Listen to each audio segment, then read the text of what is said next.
आज अगर मैं आपसे ये कहूं कि अब से कुछ ही घंटों में रुपए या फिर करेंसी का इतिहास बदलने वाला है, तो शायद आप यकीन नहीं करेंगे, या फिर आपको ये भी लग सकता है कि नोटबंदी जैसी घटना फिर से हो सकती है, आप डर जाएंगे। लेकिन खबर यह है कि करेंसी से जुड़ी ये घटना भारत में नहीं बल्कि जापान में होने वाली है। जापान 1 अप्रैल से बिटकॉइन को कानूनी रूप से मान्यता देने जा रहा है। FSA यानी जापान की फाइनेंशियल सर्विसेज एजेंसी ने आधिकारिक रूप से इसकी पुष्टि की है।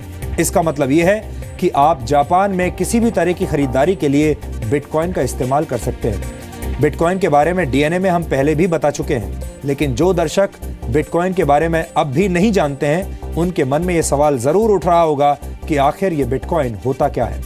हम आपको इसके बारे में बहुत ही संक्षेप में समझा देते हैं।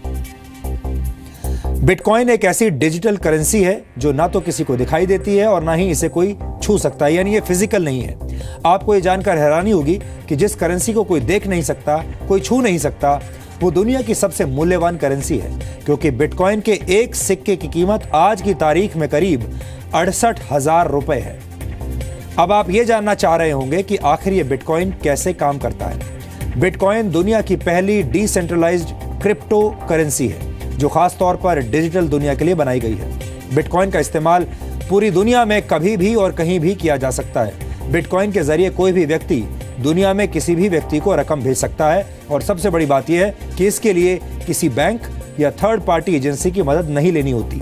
यानी आप जो पैसा किसी को भी भेजना चाहते हैं, उस पैसे को सीधे अपने बिटकॉइन वॉलेट से दूसरे व्यक्ति के बिटकॉइन वॉलेट में ट्रांसफर कर सकते हैं।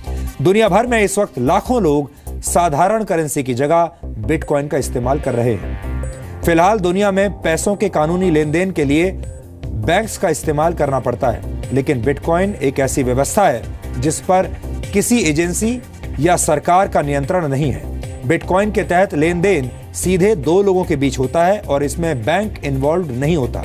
यह लेन देन पूरी तरह से एनक्रिप्टेड होता है, यानी ये पैसों के लेन देन का एक सुरक्षित और सुपरफास्ट तरीका है, और ये पूरी तरह से गुप्त है।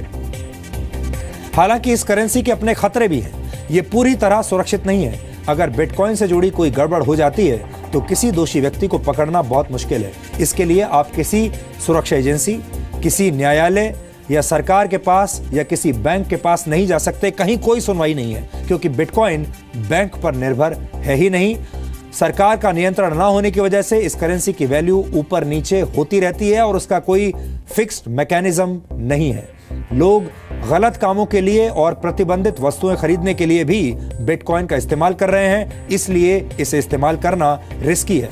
और दुनिया भर की कई सरकारों और बैंकर्स ने फिलहाल इसे कानूनी मान्यता नहीं दी है। तो ये जो इसके खतरे हैं वो भी हम आपको बता रहे हैं। 6 साल पहले जब बिटकॉइन शुरू हुआ था तो उसकी कीमत सिर्फ 6 रुपए थी, लेकिन प्रचलन में आने के बाद ज्यादा से ज्यादा लोग इसे खरीदने की कोशिश करने लगे और बिटकॉइन की कीमत लगातार बढ़ती चली गई।